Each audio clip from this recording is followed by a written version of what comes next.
Hey everyone, welcome back to the Meme Team podcast, where we discuss viral pop culture moments in movie, TV, music, and politics. Today's guest is Brianne Kimmel, a longtime friend and founder of Worklife Ventures and GTM advisor at ElevenLabs. Welcome, Brianne. Hi, thanks so much for having me. Yeah, definitely. So I want to talk about 3 announcements that happened last week in terms of AI content, what it means for both creators to use AI and then the users to be getting AI content, and whether it serves either side or both sides or nobody. So last week, Barnes & Noble CEO James Daunt spoke about how they're willing to have AI books on their shelves. He did say that he expects publishers to put which books are AI generated on the book, which I guess pushes the onus back to the publishers. At this point, most of them have decided that they don't want AI books. And then Amazon Alexa announced custom AI generated podcasts for people on any topic, created in real time per listener. And then Spotify and UMG announced that premium subscribers can create AI covers and remixes of UMG artist songs, including Taylor Swift, Ariana Grande, and Billie Eilish, as a paid add-on. Artists get to opt in and get part of the revenue share for that. Basically, Spotify is saying if an artist consents and the user puts credit, then, the artist gets compensation. So who's it hurting? The main question here is is this going to create a new, generation of AI created content, and what the implications are for AR going forward? So any thoughts on that, Brianne? I know that you're kind of in the space of startups, creators, and, venture. So For sure. I mean, from a Barnes & Noble perspective, at the end of the day, they compete with Amazon. And for years, Amazon has enabled a new type of writer, a new type of creator, a new type of self-publisher. I think back to even the early days, if you look at poets like Rupi Kaur and some of these very much internet famous, pre-AI, Instagram native creatives, many of them have been rejected throughout their entire career by traditional publishers. And so Amazon has created this platform where if you have an idea, if you have some sort of intellectual IP, you can turn that into a PDF, you can turn that into an audiobook. And so I do think the traditional Barnes and Nobles of the world are going to have to catch up in some way, shape, or form. Do I think it's fair, and should there be protective measures for existing IP? Should I be able to go out and completely copycat a Stephen King novel and just change the name of the characters or change the location of the novel? No, I think that's completely unfair, and people should own and control their own IP. But I think the traditional publishers have to start understanding that there is a future that's very AI native and empowered by AI. And, I have a lot of friends who are New York Times bestselling writers and screenwriters in Hollywood and folks that have had their books be adapted for the big screen. And I think for them, they're super interested in a world where AI is not necessarily writing the story, but AI is dynamically translating it into 70 some languages. So now they're fully internationalized from day one. Or they're thinking about voice from a character development perspective, where it is really impactful to, instead of just having an author narrate their own audiobook, can you introduce in a very cost-effective and sort of time-saving manner that in these new audiobooks you actually have characters, and so it feels more immersive. It improves the quality of the story. yeah, I think the bigger thing that I'm thinking about is the market is going to win. If people don't in fact want AI books, then they won't sell, then people won't buy them.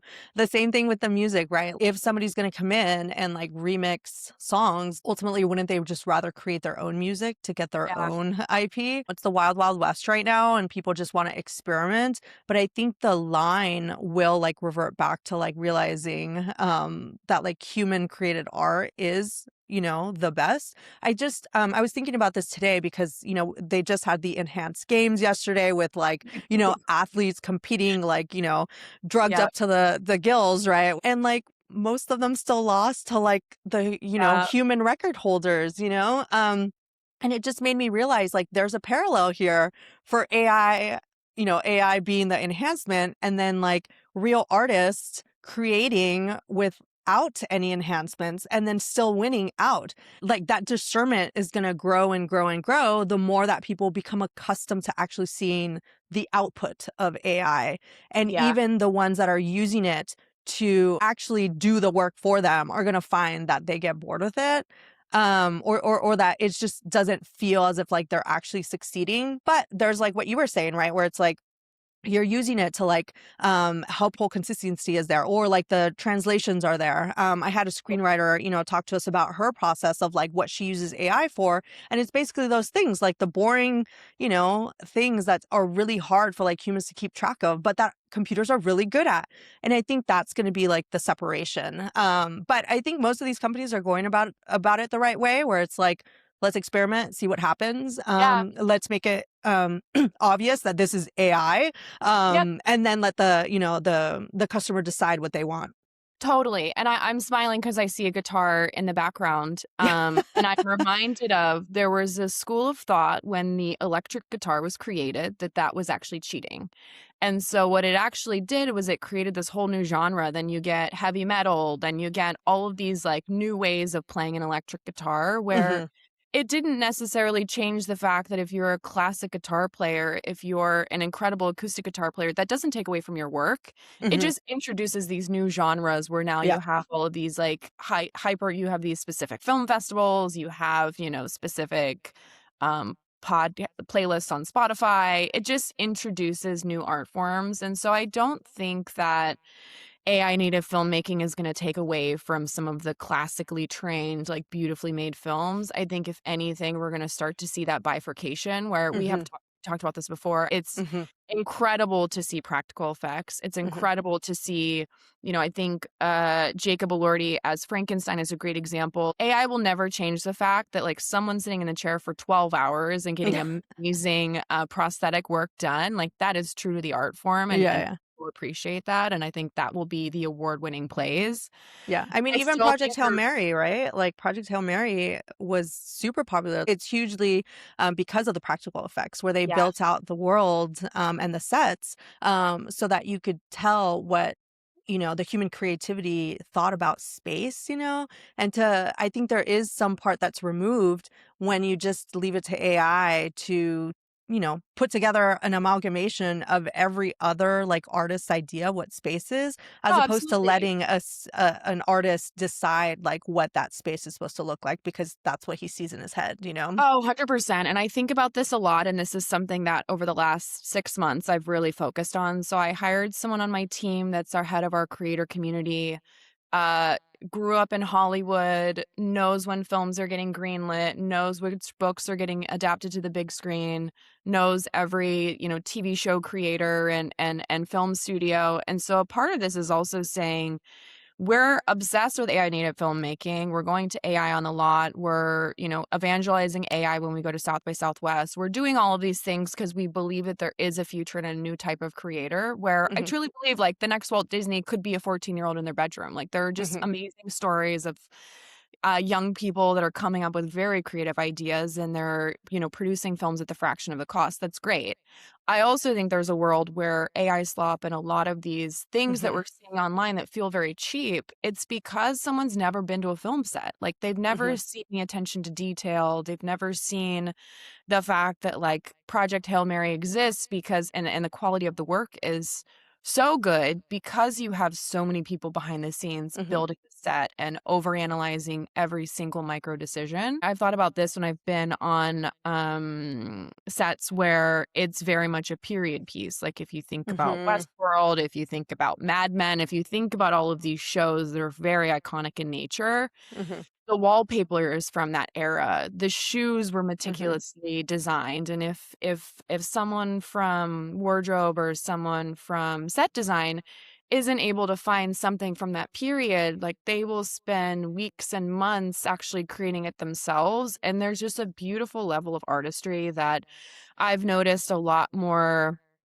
actors are really talking about in a lot of their interviews. I recently saw Anne Hathaway was speaking about her new film where she plays a pop star. And she spent so much time talking about, the person that's responsible for hair and makeup. And the reason for that is there's just such an artistry in the industry itself. So I don't think that's going to go away. I do think it might be limited to maybe the higher profile and big budget films.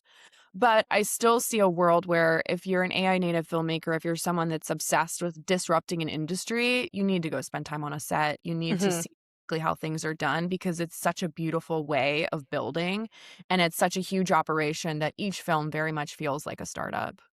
Definitely. I mean, that's kind of the bigger, one of the bigger lessons I think for me in everything that's happening with AI is just you got to go back to the basics and learn the like foundations of the things that you're interested in. So go read like fiction books and like philosophy and like, theory and all science and all that in order to be able to discern the difference between like what's AI and what's not. And I think as you're learning all that, like you're learning the basics, you'll find out what aspects of it are easier done through AI. Yeah. So that like, the repetitive, like, hard grind that you've already learned, you can then go and like, have that be made easier with AI. And I think, that's a huge part of what I think is missing when we think about young people learning AI or using AI in any way, is like, well, how do you teach them to use it in a way that is actually a tool and not just replacing the work that they would have done? Because that's the bigger fear that I think I have when I think about this, like for my kids, is like losing the ability to be creative and think of, and being resourceful because AI is giving you the solution that somebody else, kind of came up with. So that'd be like a lesson here is, if you're interested in movies and books and, all that and writing, like go learn Yeah. how to write and then figure out from there where AI can like help enhance. Same thing with music, right? Like where can AI help enhance and not just do like the work for you? Because I really do think like more and more people are going to discern the difference between both. And they're going to choose. I think there are certain, areas where people are not going to accept it. I think like really high profile books, people are just not going to accept AI being a part of it. But, maybe there's a new type of book or like, way to read that people will accept that. I just don't think that we've learned that yet. But the Yeah. whole point is to test. Yeah, and I don't know if you've seen this. There's a whole subgenre of couples on Instagram and TikTok that I'm obsessed with. It's couples talking to each other as though they're talking to ChatGPT or I any of haven't, no. model companies. It's Uh-huh. interesting because there is this new form of language where we Hmm. are getting so accustomed to being praised for our work, when in fact we probably need critiqued. And so Yeah. I know for a fact there have been blog posts or ideas or, things that I'm sharing with Claude that are not good. It's my Yeah. first round. It's my first like very much like just train of thought. Yeah. And I need to be better at prompting and saying, I don't want validation. I don't want you to tell me it's good. I want to Yeah. get better as a writer. And so Hmm. what are the ways that I can improve this? Are there Hmm. certain styles that I want to mirror a little bit more? Hmm. Is there sort of type of writing that I'm aspiring towards? I think as people who are now using a lot of these various tools, it's our job to be self-critical. It's also great for us to put these ideas out on the internet to get Hmm. some of that feedback because we're not getting it from the tools in their current state. Yeah, agree. I think that's another thing here is like the distribution, infrastructure, right? Where it's like, all these companies are seeing kind of the writing on the wall that people do want to experiment. And so they have to be gatekeepers in some way. So they are opening that up.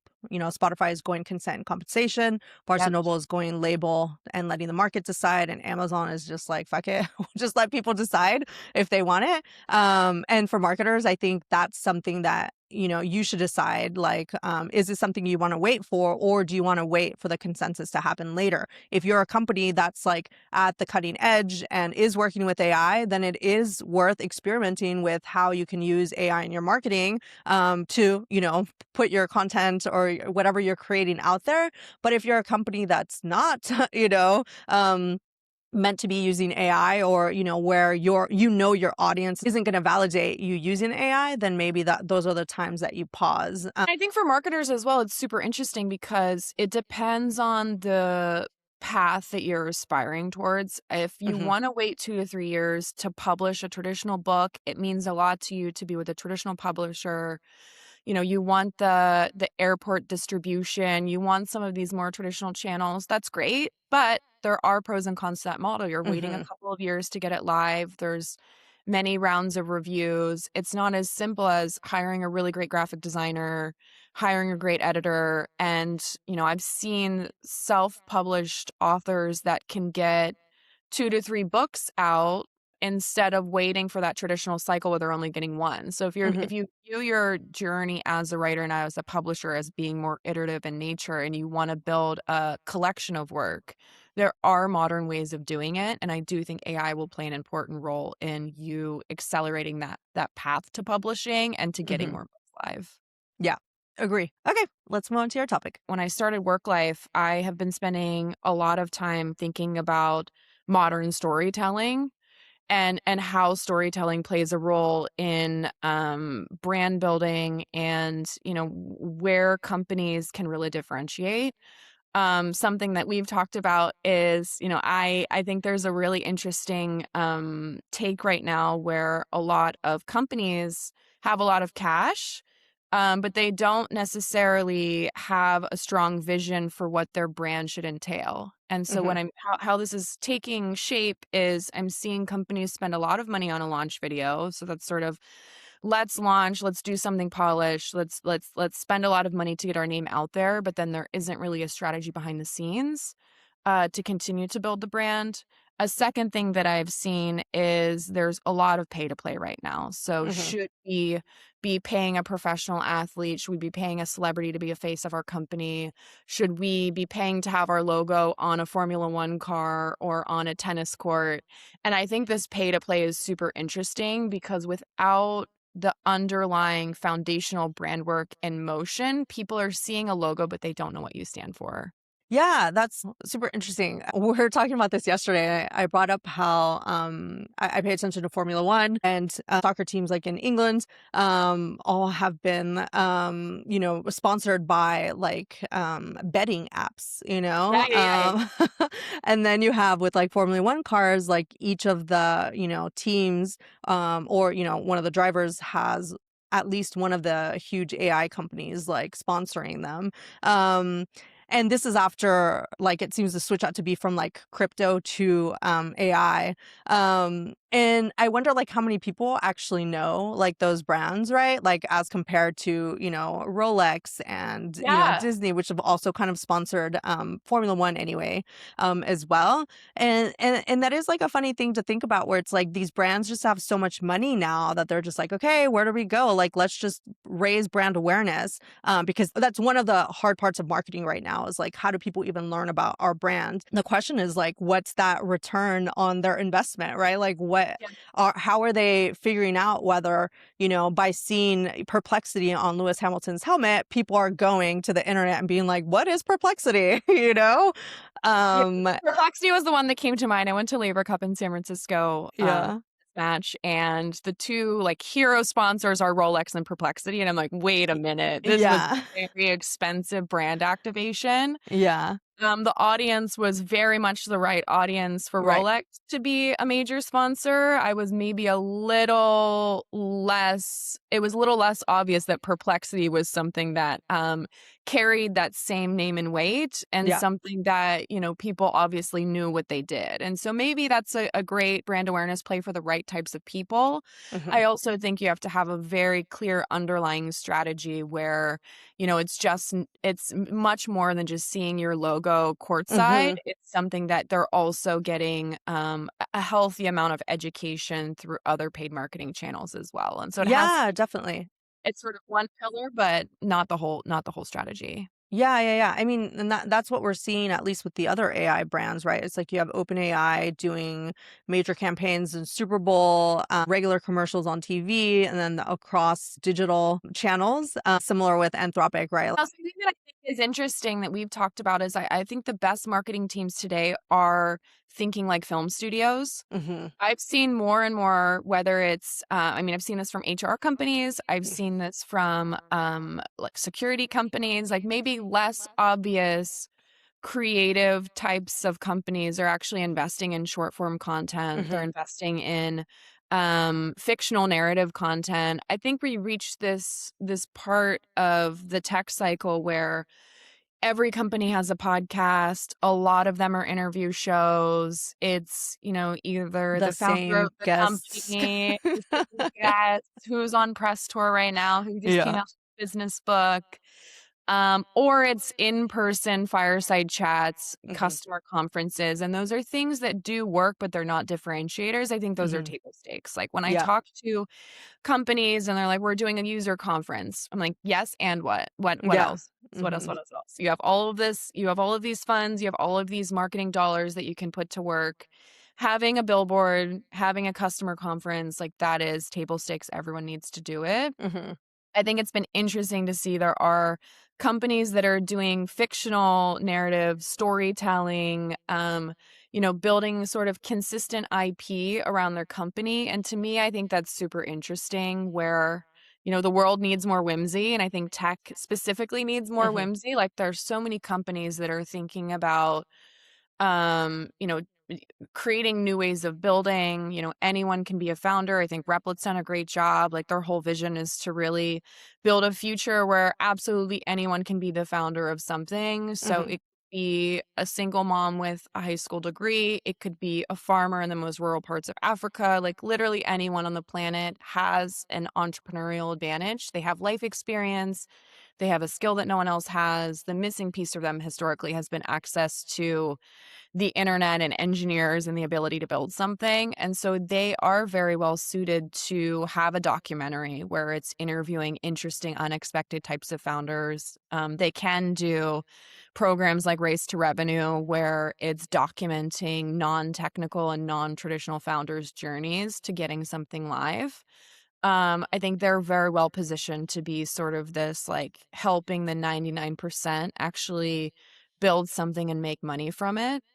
I also see this with, Runway's doing an incredible job from a filmmaking perspective where, it's great for all of the video and image models to say we're disrupting Hollywood, we're disrupting the advertising industry, we're, creating this new path for creatives. That's great to say on paper, but everyone's Mhm. saying that. So it's hard to really tell who the differentiators are and who actually understands how to build for creatives. Mhm. But, someone like Runway, they're taking it the next step further. They're doing film festivals, they're financing films, they're doing education to teach young people how to make a film. And so I think Mhm. you have to think very big picture and you have to really connect with your audience in ways that just running an ad or just, sponsoring a sports team or just, putting dollars to work is not really the same as educating and really empowering the next generation of creatives. We're also seeing pop-ups, IRL experiences where it's like you want people to go and attend and like meet people like them. Those are like super interesting because it's like they're realizing that it's not just online. It's like, okay, online is a first step, but then that next step is like come out and do something for us, right? It's like it's not just buying the product, it's like meet other people, become part of the community, and go from there. And then have, your users and audience like espouse, your company and have that be a different type of like, brand awareness through like word of mouth or referrals. We're also seeing a more direct route with like Polymarket and Kalshi having like grocery stores in New York. Yeah. We just saw like, buses and like public transportation. You'll remember this when I started Worklife Studios in Hmm. Silver Lakes. We took over Depop Hmm. space during Hmm. COVID, like steep, steep, steep, steep COVID discounts. Yeah. So front in East Los Angeles, next door Yeah. to ATC and all of and Warby Parker and like Yeah. all of the stores that were popping up. My investors thought I was crazy. They're like, Hmm. why do you have a physical location? Why are you next door to a bunch of stores? Why are you hosting pop-ups? Like, what a massive waste of time. And I thought it Yeah. was so funny because I'm like, am I crazy in believing that pop-ups are the future or am I on to something? And for us, it was so interesting because We could do creator nights and teach people how to use the creative tools that we had invested in. We could partner with like the most exclusive, interesting brands. Like we did an event with Chrome Hearts and every A-list celebrity and famous athlete was there. And we could host all of these interesting events where we're like, if you want to understand culture, if you want to build for creatives, you have to physically be present. And I don't think a lot of people realize that. It's one thing to partner and do some UGC. A lot of that is so ephemeral, but when you bring people together and they're meeting new people, they're experiencing the brand IRL, they're creating their own content and creating these memories that they're going to talk about for weeks and months and years to come. It's a really special thing for companies to really invest in.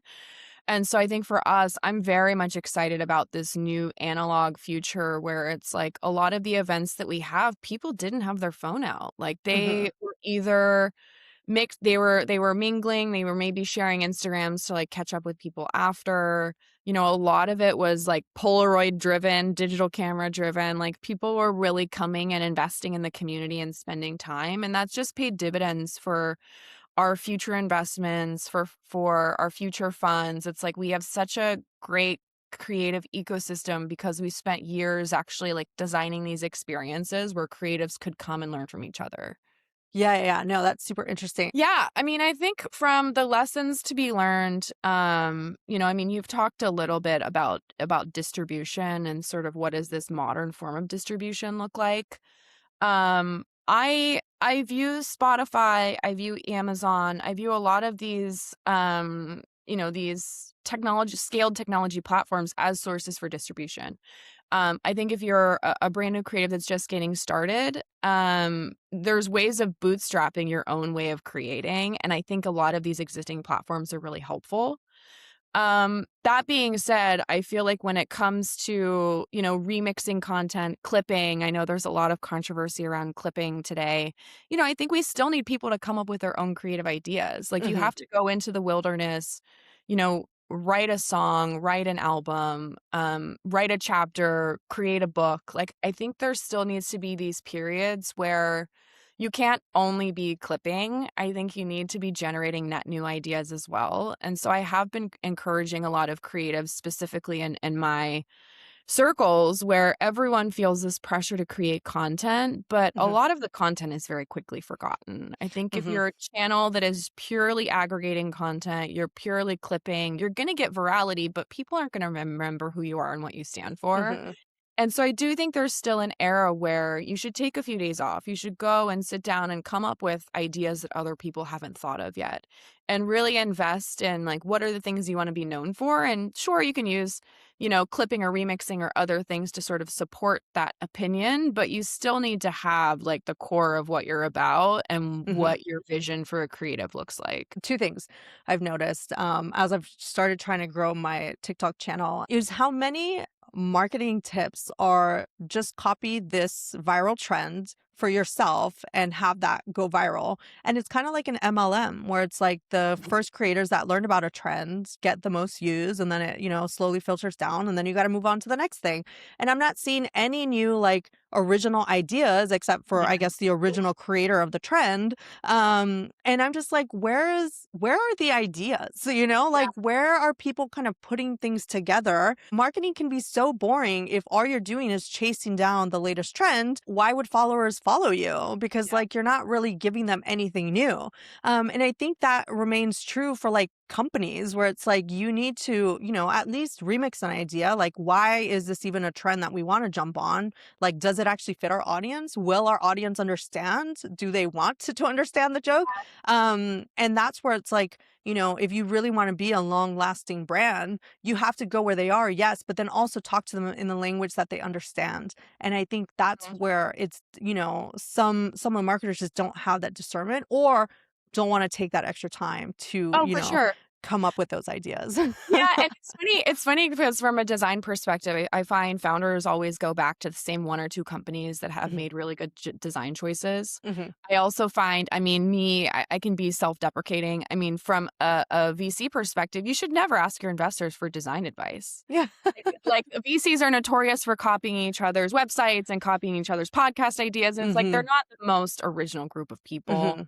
And so you're much better suited going to the grocery store and looking at cool labels. I'm like, go to Erewhon and wander around. You're going to feel a Mhm, lot more creatively inspired than asking other people or looking at other tech companies' websites. mhm, Or go to a record store or go to a bookstore. It's like go to places where you can look and be exposed to a lot of different types of design mhm, and a lot of different genres and ways of thinking. I think that's much better suited than I think what we're seeing a lot of right now is a lot of marketing teams are seeing one thing go viral or assuming that one type of design is going to yield mhm. the same results for their company. But I think it's much better to be weird and quirky and Yeah, experiment and look outside of your traditional sort of tech or business design schools of thought and yeah, just experiment in ways that we haven't been able to do so before. yeah. Which is the perfect segue into my next topic. What I'm seeing with this new generation of creators growing an audience and what that means for your future, particularly in the horror genre. This past weekend, two films came out from YouTube TikTok creators who moved into horror. That's Curry Barker, who's 26, who started off as a like YouTube and like TikTok creator, created a really low budget film called Milk and Cereal that was directly released online. Yep. Building up that audience, then got his next feature, which is Obsession, and is taking, the world by storm. To get picked up by Focus Features and Blumhouse. And so he, created this movie, Obsession, for under $1 million, about 750,000 from, what I've seen, shot it with a lot of practical effects, makeup, duct tape, he said, and his dad. It premiered last year at TIFF and then went wide in May 2026, and so far has grossed 75 million. Yep. And then Kane Pixels followed a similar parallel path, but slightly different, with his Backrooms, which is a found footage series on YouTube based on internet horror lore, shot alone with no budget, and has accumulated over 100 million views. A24 picked it up and is going to put it out. And what I thought was really interesting here is that horror seems to be the only genre in which you can kind of come in from the bottom and then just like immediately get a deal by proving that you already know what you're doing, have an idea, a super creative idea, or like a remix, right? Like Obsession is based off the monkey's paw idea, and then coming up with like an original story around that, and having that get picked up. And I think it's one of two things. One is that like they've spent this time building story digitally through TikTok and YouTube. Yep. They've learned how to create a story that engages people on the small screen, so much so that it then grows into like this big idea for the big screen. Yeah. And the other thing being that horror is just like supremely suited for this because people expect it when that's what they're watching, right? It's more Yeah. based on like the actual humans, how they're acting, practical effects. It doesn't have to be very gory or like CGI based, right? So the fact that he was able to make it with $750,000 in a month is like, it's usual by like horror standards, but it's not in other genres. So I think there has to be, some lessons learned from other genres of like how they can take this and then use that to then create, those different genres and not just leave it to horror. Also, the Powerpuff creator died. He died this past week, and a video went viral of him at like, I think it was age 27, as like the creator of Powerpuff Girls, and like, basically talking about like how he came up with the idea and everything. And the main thought that people were having was just like, why doesn't this happen with young people now, right? Where it's like Yeah. how hard it is for them to like have a break to get into like the industry. And so when I noticed that trend in horror where it's still happening, right? It's like young people, they're 24 or 27, creating these like stories and movies, but then you backing it up with like, hey, I grew, my YouTube channel to like millions of users, then it makes it easy for people to greenlight you because it's like, Yeah. I have already proven what I want to do, and here it is. And then just kind of 100%. deliver the package. And horror, this is not new, I will Yeah. say, and not to date myself, but I'm reminded of when Blair Witch Project came Hmm. out. Like, there have just been every decade has its own new flavor of horror, Yeah. and it becomes a cult classic. young people are obsessed with it. It doesn't cost a lot to make, and Mhm. it just becomes these sort of it's a time capsule of that decade. Like, I think Mhm. about Blair Witch as sort of low fidelity, incredibly engaging. Found Uh, footage, I mean, that was basically the start of that, and that became, like, yeah, its own genre within horror, right? The other one being absolutely. Paranormal Activity, where it's like what they did was they filmed in one house, right? So it's Yeah, like all the costs are, like, kept down because it's like you're not doing different locations, you know? So it's like, "Oh, we found a new way to cut costs for, like, horror films," and then that's how Blumhouse became, what it is to this absolutely. day. Yeah, absolutely. And it's interesting if you look at Scream, that made I mean, Mhm. Drew Barrymore was already a child star from E.T., Right. but that whole class of Scream, every person that was in it, I Know What You Did Last Summer, that entire cast, like, each decade has its own version of young people that have grown up through horror, and I Mhm. think such a special, iconic way of becoming a true A-list Hollywood star. If you look back in time, a lot of them started in horror. Mhm. Jamie Lee Curtis, a great example as well. Right. And so I do think these low budget, underestimated, highly successful films will continue. And I think if anything, in the era of TikTok, it's even more special Yeah. because a lot of these films are now going to TikTok and they're cherry picking some of the best talent and saying, like, this is the person that maybe hasn't acted before, but we know they're going to just absolutely crush it in this film, Mhm. even if they're only in it for 2 minutes. Like, Mhm, we mhm. know how horror films play out, and Mhm. you can put the most famous TikTok star influencer in there for a few minutes and they're going to get killed off. Like, I Mhm. remember, when Paris Hilton was it House of Wax? House of Wax, yeah. She was in House of Wax. Everyone was like, "I have to see this. Paris Hilton's in it." And she may Uh-huh. not be in it for very long, but it's very memorable, and that's enough to And get one you of the most interested. iconic horror movie deaths, I think.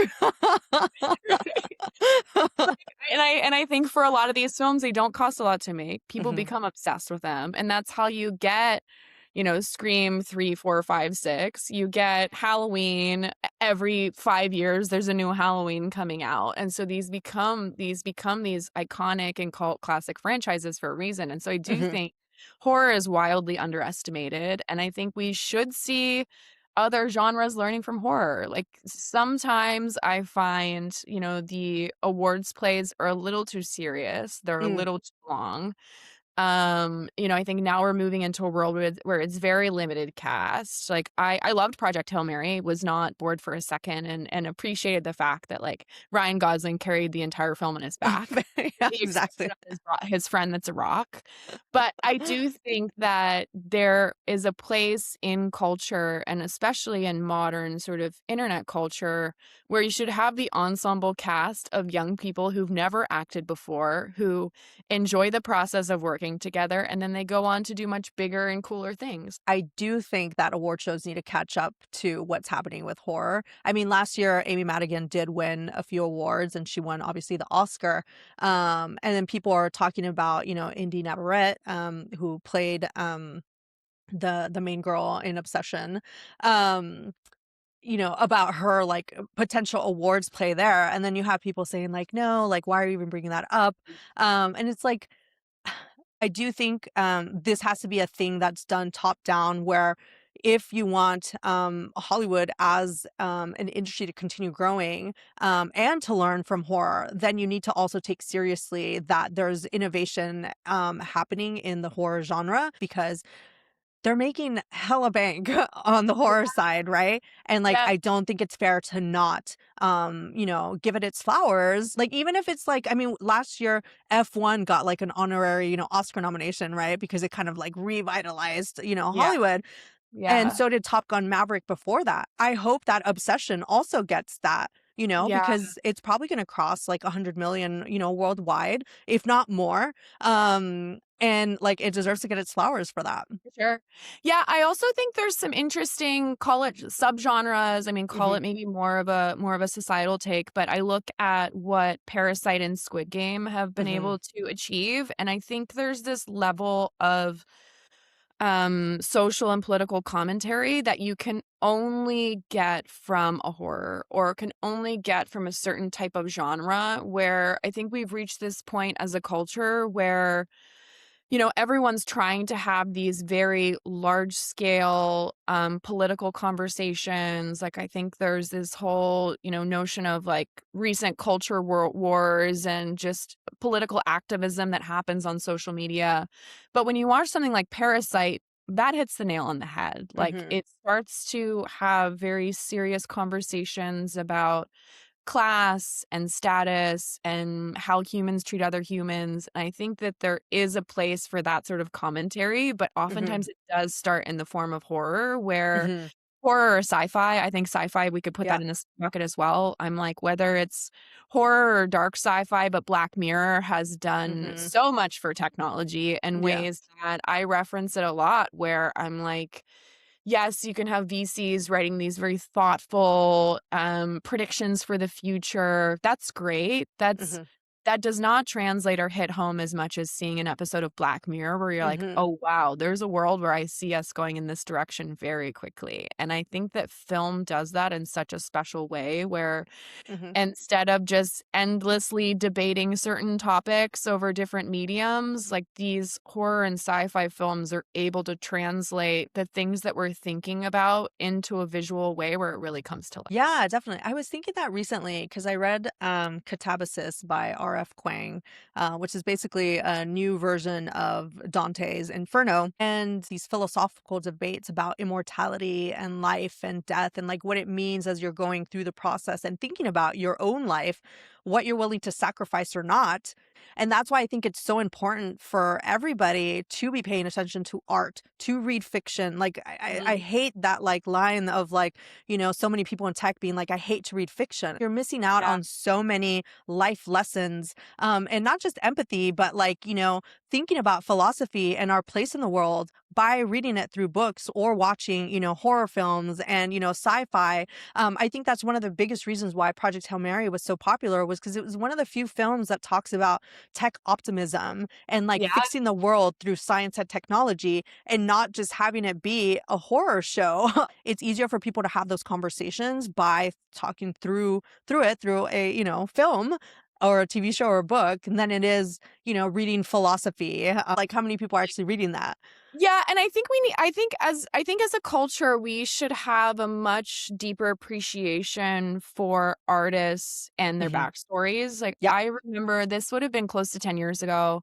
I was in Tokyo, randomly went to an art gallery that had very early classic sketches from Tim Burton. And so I Mm. remember reading all the plaques and just sort of wandering through and discovering his childhood. And Tim Burton's entire ethos has come from growing up in very boring, vanilla, keeping up with the Joneses, Southern California cul-de-sacs. And I think it's so interesting, where I think the average person growing up in beautiful suburbia and, sunny Southern California, most people end up going to college. You become a lawyer, maybe you become a doctor, maybe you become a McKinsey consultant. Like, there's all of these like pre-approved, make your parents proud jobs that people take on. But, Burton's entire vibe has come from the fact that he rejected that from a young age.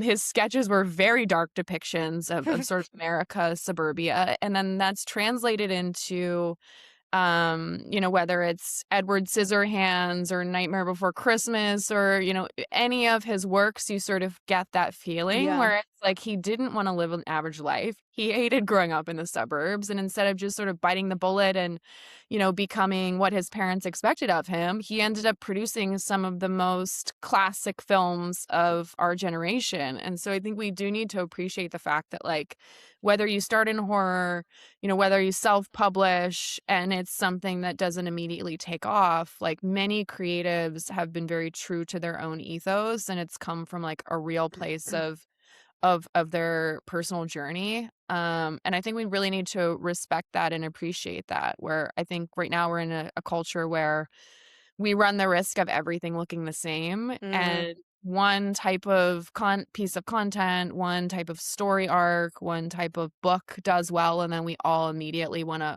copy it. And I'm kind of encouraging everyone that I know, and specifically creatives, to take a step back and really reflect on, like, what are the things that you wanna be known for and that you Yeah. wanna build? Because it's so easy to get caught up in sort of this, like, AI slop land where everything looks the same and it's going viral, but I don't Mhm. really think it's that. Yeah, agreed. Okay, so I've got three lessons for this topic. One is that the establishment may control distribution, but they don't control the talent. Curry Barker didn't ask Hollywood for permission to make horror films; he just went out and did it. Yep. And I want to bring in a political parallel here because I think one of the reasons that Zohran Mamdani won the mayorship is because he went direct. He created a YouTube platform and a TikTok platform to talk to regular New Yorkers.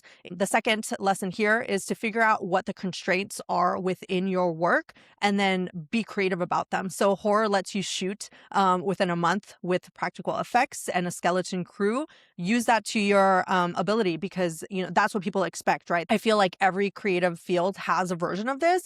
You just have to figure out what that is. And then the third one is that once you have an audience and a proof of concept, it can't be argued with, right? Once Curry Barker had millions of YouTube views and an audience that would follow him, the studios were going to like greenlight his work immediately because it's like, oh, well, you already did half the work for us. Similar here with Mamdani. He grew that organic following. So go around the establishment if you Yep. can and are able in order to get your work out there. And I think this is especially important for like young people that want to make their mark in the world and don't just want to sit back and like wait their turn for like, the boomers and Gen Xers to retire. Like if you have ideas, start putting those out there, whether it's writing, whether it's on video. Make sure that you're putting that out there because that's how you're going to differentiate yourself from everybody else that's creating or copying what other people are doing. For sure. Yeah, I completely agree. I'm kind of reminded, like, if you look at the best comedic actors over the years, if you look at Robin Williams, if you look at Hmm. Jerry Seinfeld, if you look at any of the people that make you laugh the most on TV, the majority of them have started in stand-up. And the reason for Hmm. that is there is nothing standing between you and some dingy comedy club or Second City or Groundlings or any of these schools to go learn comedy as well. And so I do think there's a path where it's very hard to wake up one morning and say, I want to be a Grammy award winning artist. I Hmm. want to be an Oscar winning actor. Like those are very big, lofty goals, but you can say, I'm going to make a song in my bedroom. I'm going to put it up on TikTok and see if people use it in any of their videos. You Hmm. can say, I'm going to go to my local comedy club. I'm going to work on some material and then I'm going to put it on the internet. And so I think there's baby steps to all of these big lofty goals that people have in mind, and if anything, we've really reduced the barrier to entry because you don't even, I mean, I'd argue maybe you don't have to go to a comedy club at all. Maybe you just Right. put it straight on the internet and that's how you get discovered. And so I do think it's about consistency. I do think it's about being true to the art form. I do think it's about, like, as you said, finding that entry point. Just because you start in horror doesn't mean that you are going to do horror your Just stay entire there. Yeah. career. Maybe you have one or two hits, then you get into very serious dramas, and then you end up sort of evolving your art form, with baby steps and as you have more budget and more resources and more access to great talent. Yeah, I want to add on to that because it reminds me of what the Marvel and Star Wars machines basically had been doing, right? It's like they've been tapping indie directors like Chloe Zhao, her movie The Eternals didn't do that well. But then you go and you find out that the studio then basically tied her hands behind her back because it's like they didn't allow her to create the story as she wanted. And we're trying to like, manage everything because it's like obviously the Marvel and Star Wars, like they have what they think is their brand, right? And it's like we don't want to Right. ruin it. We don't want to like change anything. We have our audience that expects certain things, and you're not letting people do what they're going to do with it. And I thought about this recently because Mandalorian and Grogu just came out, and it's not necessarily bombing, but it's not doing as good as previous, Star Wars movies. We have to get to the point that we allow some of the best storytellers and creatives take the story how they want to take it and let them kind of run with it. Damon Lindhoff, who like wrote, was the creator and director and writer of Lost, The Leftovers, Watchmen, just came out onto House of R, and was kind of talking through the process of how he was brought in to, direct one of the Star Wars movies. And then he got fired because they didn't Yeah. like the direction that he was taking with the story. Yeah. And so I'm like, how do you not let one of like the premier storytellers of the generation Yeah. tell his story when we just saw the success of Andor, and that was somebody that kind of did it outside of like, the Star Wars like machine, because it was like, oh, it's these side characters that don't really include Luke, Leia, and like Han Yeah. Solo. So like he was given a bit more like creative freedom to do what he was going to do. And right now, I mean, that's one of the best like versions of Star Wars that has been created. Yeah. And I think that like I worry that like sometimes we let these creators build them up, they build up an audience, they, are able to do what they do, but then they Yeah. get wrapped up in these like bigger systems and then aren't giving that freedom anymore. And I feel like there's still that additional hurdle where it's like we want them to succeed like as their audience and like the people that will follow them and go watch their films, but then when Yeah. they actually get into the system, it's like, oh well, but they're not allowed to do what they're gonna do. And that also reminds me, because the directors of Project Hail Mary were supposed to direct Solo the movie, and they were fired from that. And now I'm like, well, what would that vision have been for that Star Wars movie? But it's something to think about there, where it's like if you're gonna bring on creatives because you admire their storytelling and their audience building and all this, then you also have to give them the freedom. And I mean, we've seen that with like when companies hire influencers, but then they Yeah. want to like manage everything that they're saying and like the message and the story,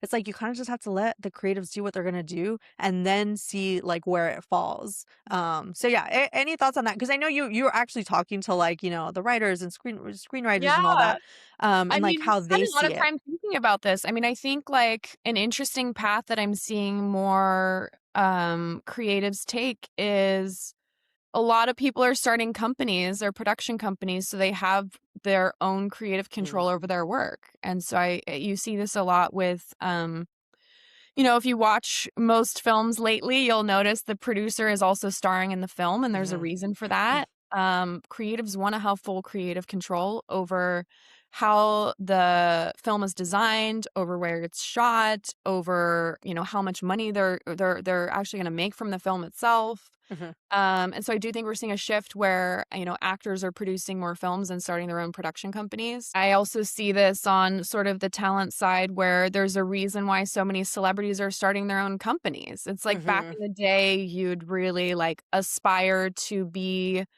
the face of Chanel. And a lot of talent would really look for these sponsorship deals where that would be supplemental income and a Mhm. way for them to really capitalize on their fame while they're still very much, making the right movies and in the right circles. And at the peak of their career, you want to capitalize on that as much as Mhm. possible. I think today we're seeing so many celebrities start their own companies where they're like, I have a vision for a product that I want to create. I have the brand. I am the distribution. Mhm. I am much smarter than just, showing up and being on screen. And I've sort of fully evolved and grown as an artist in the acting world.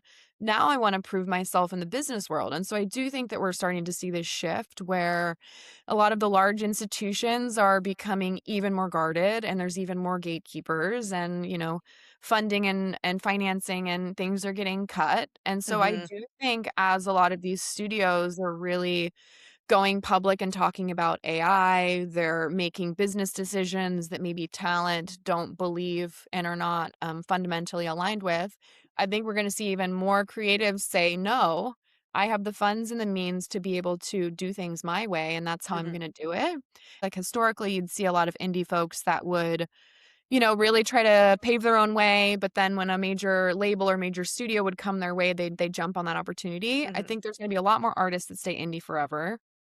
for many different reasons, whether that's their personal values, creative control, owning more of the financial decision making and making sure they're getting paid well. I also think we're entering a world where if you are a good actor, if you are an internet creator, you should continue to evolve as an artist and continue to do different roles. And I think that's something that wasn't the case, a few decades ago. I think an actor would be an actor throughout. There's also these there's a lot of criticisms in Hollywood. I know when Substance came out, there was a lot of commentary around the fact that there are these moments in your career as an actor where you're going to get told you're too old. Meryl Streep has a very, very famous point on this. There was a period in her career where she was only getting roles to play a witch. And she's like, why is Oh, it's because I'm an aging woman and that's how Hollywood sees me. Yeah. I think we're now seeing in those moments, women are starting companies. Home Court's a great example. Like if you look at Courtney Cox's career, maybe you didn't see her for a little bit, but now she has this beautiful home goods company. Like she loves cleaning. She's very neurotic. Like I think it's great for her to sort of tap into like the things that actually say a lot about her personality and the things that she wanted to see in the world she's now building.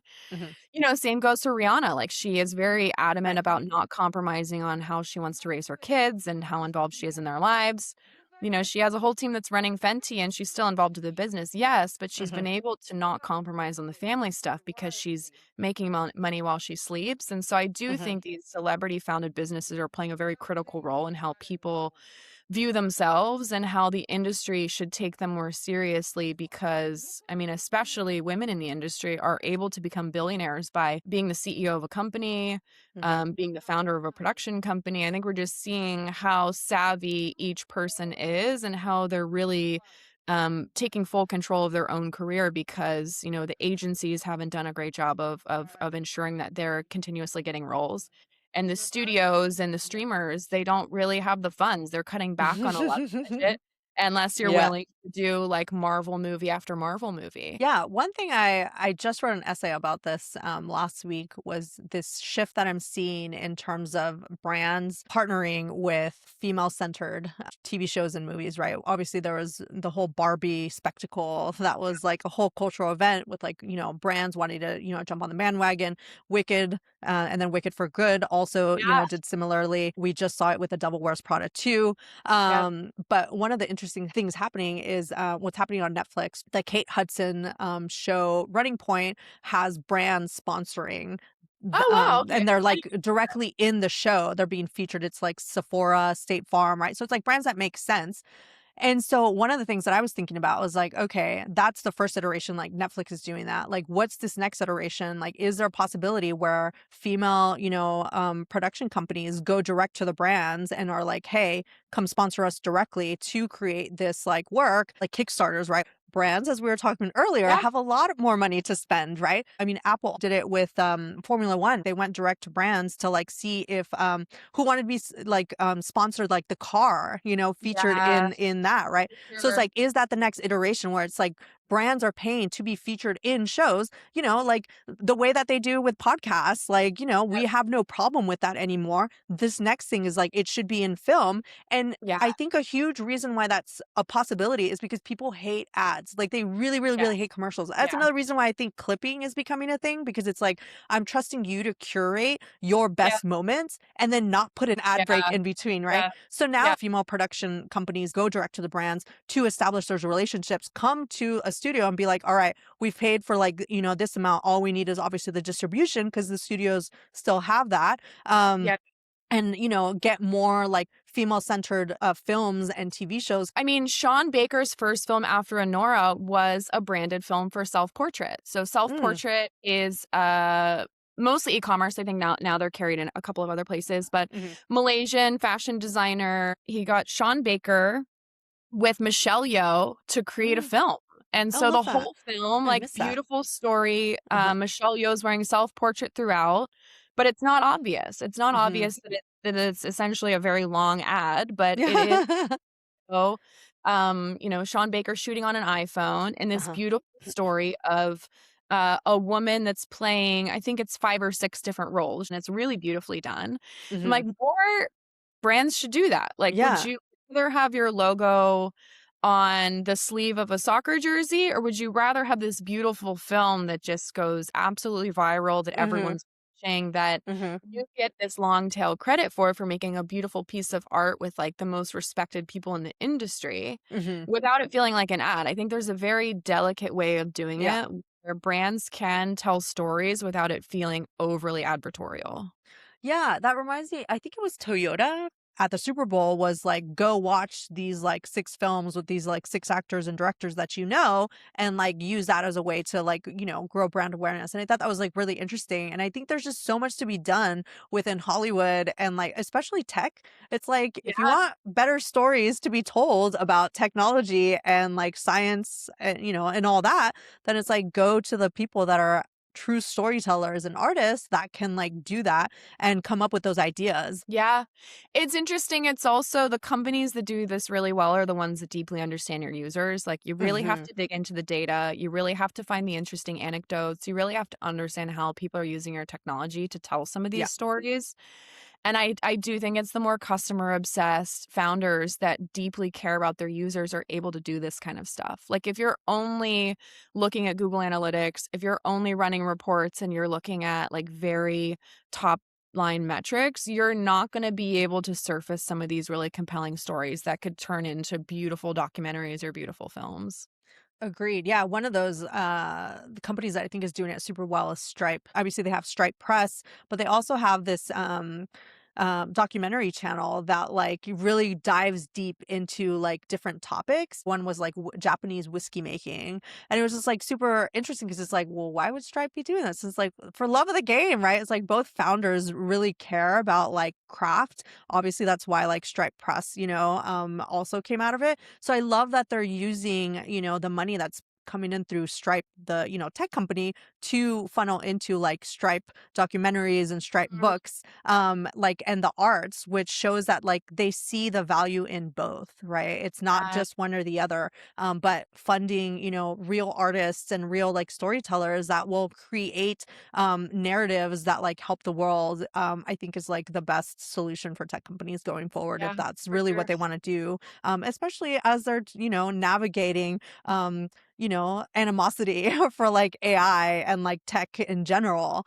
Yeah. And I was like, Yeah. and it's such an obvious thing because I was like, both industries are in California. Like, come on, come Yeah. together. Yeah, yeah, yeah. It's funny, I mean, I've seen some I live in San Francisco, obviously, and, 9 out of 10 billboards is all talking about agents. Yeah.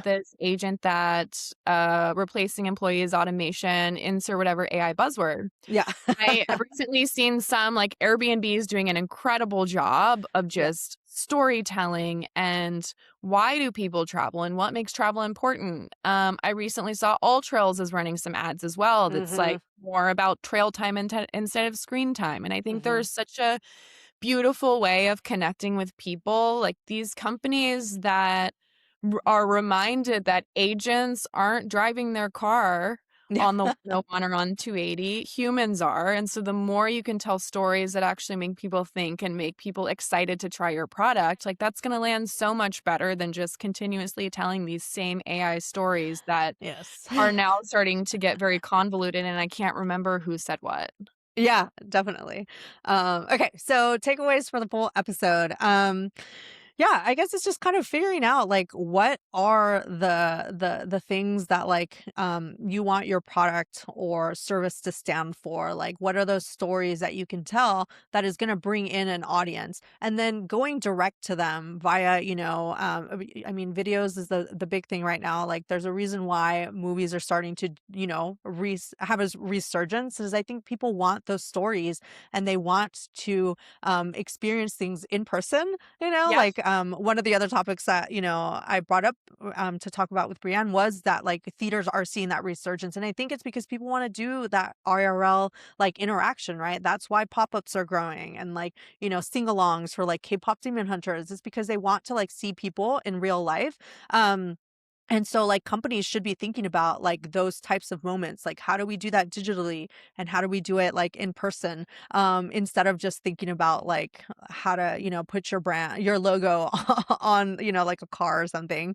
And then the other one is there are like avenues for you to like as a creator to go direct to people, whether on YouTube or like TikTok, and like work through your ideas. And I think that like really figuring that out and like testing that muscle over and over is not only going to like help you find an audience and reach like new heights in terms of growing both creatively and that audience, but will counteract how much AI can actually take over your job, you know, because it's like everybody else is going to be copying AI. What are you doing that's like different to stand out, not just to other creators, but to AI? I completely agree with all of that. I feel like we're at a time where there's a lot of tools that are readily available and at our disposal. I think the people that are thinking tools first end up making more slop.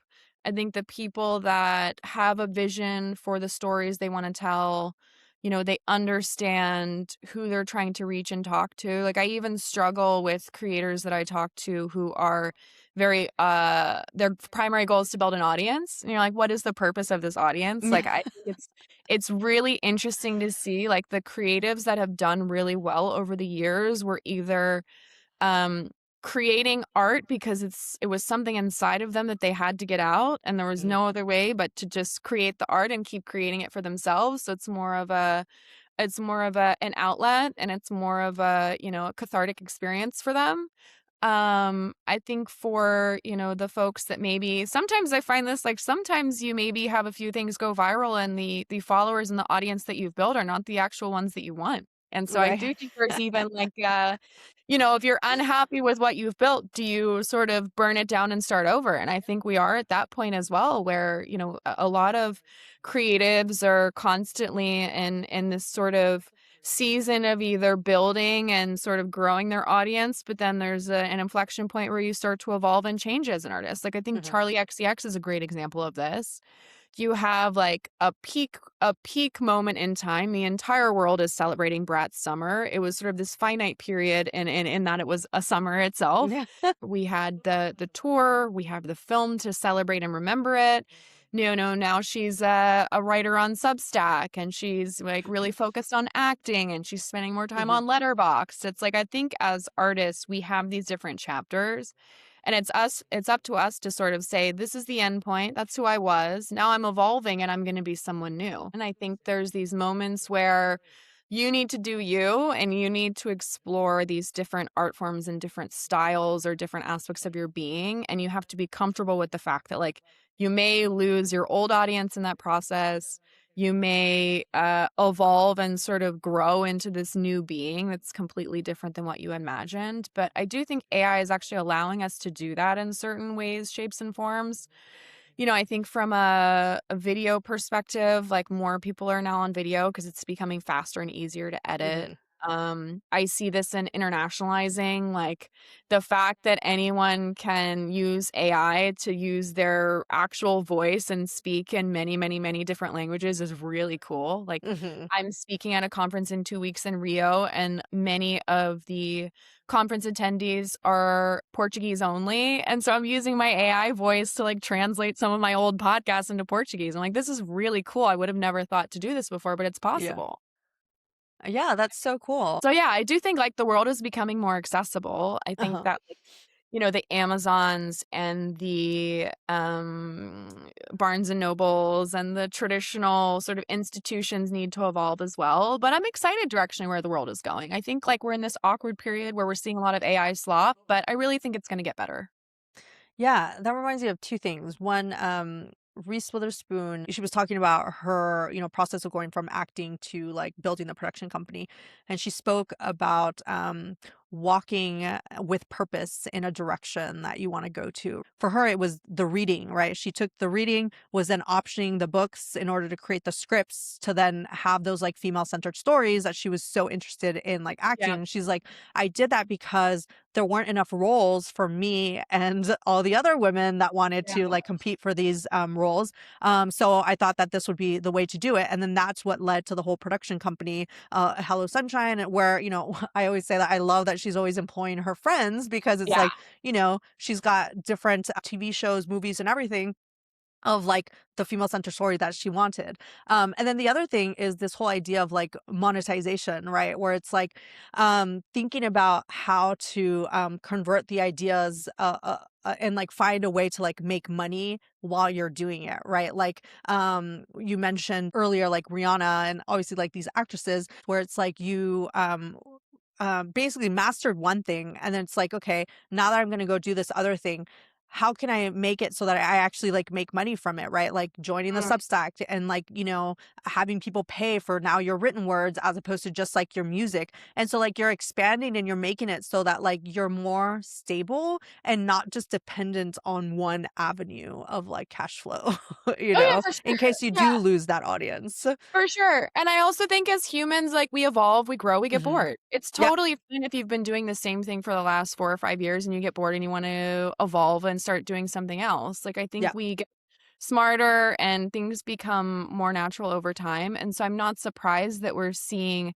actors that say, "Hey, actually, I've been on so many sets, I can direct. Like I'm going to right. be the best director because I know how Hmm. to act." Like it's much different to have a director who's never acted versus an actor who becomes a director. And so I think there's a lot of people that are saying, in this next chapter, I want to take on more. I want to be more creative. I want to be more business savvy. I want to, I now have access to different types of people and I want to go do much bigger, bolder things. And so I think that's net positive for everyone, where it's like we now have access to so much more information online. We have, the ability to cold email or DM, anyone. It may Pretty take much some anyone. time, but like if you're persistent, like things will go your way. And so I do think like there's all these conversations around, what is the definition of a high agency person in the era of AI? And I Hmm. think we're going to see these very supercharged, tech savvy creatives that can just like continuously write books, make films, Hmm. star in their own films. I think we're going to see this new class of creator that are just highly ambitious and able to get stuff done because they're able to break through a lot of these dated institutions. Yeah, I'm definitely excited to see what people create going forward. Me too. Um, I'm very optimistic. I think for a while I was very anti-AI slop and I was a uh-huh, little worried about where things are going, but I think I'm getting really excited. Like there's just a uh-huh, lot of interesting young talent that are getting started and they have access to a lot of tools that we didn't have mhm. when we were younger. And I also think like there's now many playbooks of different types of creatives and Mhm. different types of business models that they can explore as well. I mean, it's similar to us, right? Like we had to take the tools that became available to us, social media, email, and like learn how to create from that, right? Learn to write for a digital audience, learn to speak for, you know, a social media audience. And so now this new generation has to take the AI and like run with it as well. I always say this. I mean, people are always like, "Oh, you're one of the first, Twitter savvy VCs, solo Mhm. GPs." And I'm like, the reason for that, I use Twitter because no one would respond to my emails. Like I moved to Silicon Valley as a nobody. And, Yeah. you can pray that people at some point will want to have coffee with you, or you have to start writing down your ideas and getting them out there and be comfortable with saying some things that are not right or, embarrassing over the Mhm. years. And then you just get better. And so I do think a part of this is just getting comfortable with publishing your work online and getting comfortable with the, like, Yeah. ups and downs of the feedback on the internet, and it's Yeah. not all good and it's not all, helpful critiques, but I do think there's a version where if you are comfortable being a self-starter and you're comfortable getting your ideas out there, like, we're entering a really exciting time where anyone can start something.